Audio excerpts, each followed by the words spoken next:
Taking a live look outside right now from our camera high atop the battleship Iowa at the port of Los Angeles. How's it shaping up for tomorrow? Meteorologist Anthony Yanis is tracking all the conditions out there. Anthony? Colleen, I think it's going to look a lot like today and in some spots a little worse. This was a shot that was taken this afternoon in Anaheim, and you can see those orange skies that we saw a couple of days ago in San Francisco. That came here today, and so what we have is this blanket of smoke from the fires in Northern California, of course, close to us also. We have onshore winds that are keeping the smoke here and an inversion in the atmosphere that's trapping all that smoke, and it's keeping it close to the ground. Let me explain what's happening with our weather. First of all, we've got this onshore light breeze. Jonathan mentioned this. This is actually good for firefighters because it increases the humidity and it's really light. The problem, though, for the air quality is it moves the smoke back inland. It doesn't let it escape, and so it hits the mountains and it gets blocked, and so it just basically hangs right over us with these light winds. The other problem that we have, and this developed a little earlier this afternoon,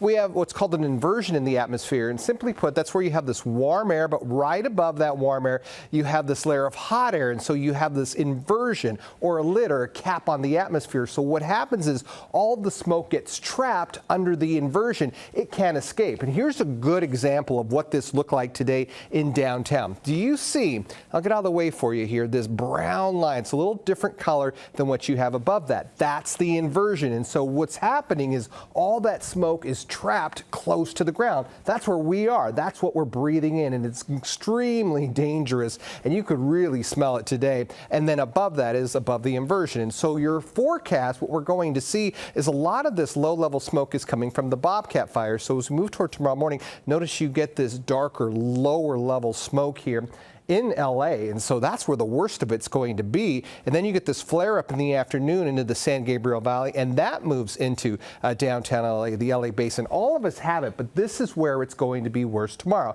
And of course, with all that smoke, it's blocking out the sun. So your temperatures are mostly going to be in the 80s. The only 90s I have tomorrow are in the Inland Empire. So your extended 7-day forecast, I've got the smoke sticking around for 2 more days. I don't see a bigger weather pattern change until we get to Sunday, and that's when things should clear up a little bit and also start to heat up. In the valleys and Inland Empire, you've got upper 80s to lower 90s, but then you see a little hotter or warmer temperature as we head toward the beginning of next week. Here's your high desert and also your low desert forecast, and what we're going to see for the mountains is temperatures in the mid 70s, slowly starting to warm as our weather pattern changes for Sunday and into Monday. That's your weather forecast. Here's Fred now with sports.